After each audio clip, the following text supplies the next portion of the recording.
over here. We run over there, and fucking Sean is starting shit with a goose, but he's like screaming at it in goose, just tripping balls, and just like, just like screaming. The goose is honking back at him with his wings up and shit. And we're like, what the fuck is going on here, dude? We're like, the gooses are so easily flappable. Oh yeah, no pun intended.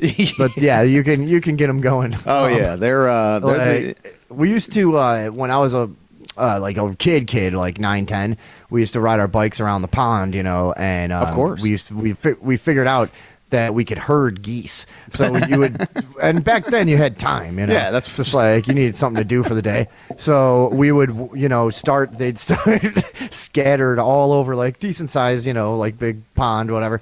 And we would slowly get them, from one side of the lake and start rounding up the scragglers until you got them in a nice tight formation. Yeah. And then then our whole thing was we'd get them all into a nice tight formation on land, and then we'd go up to the top of the hill and just drive them into the water, and then they'd all eventually end up all over the place, and you start over. You're like a fucking sheepdog. You're like goose dog. I'm gonna start calling you goose dog.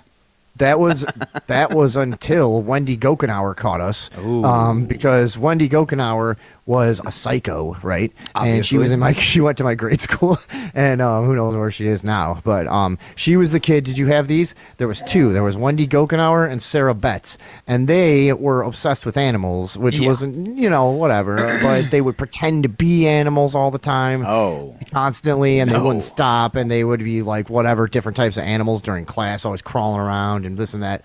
And they were obsessed with various types of animals. And Wendy Gokenauer caught us herding geese and was none too pleased. Yeah. And, I think she used the word sentient when we were like 10. Wow. I was like, what the fuck, dude? Kudos, Wendy. To pull that one out on me. To go ask my dad if I should be mad at you. But you should. But yeah, so then we got in trouble, and she screamed at us like in front of the whole park for herding geese, and then that kind of put the kibosh on that whole thing. And well, anyways, that's the story of shout out to Wendy Kuchenbecker. And we used to go in as we got older. For somebody came up with calling her Guggenheimer.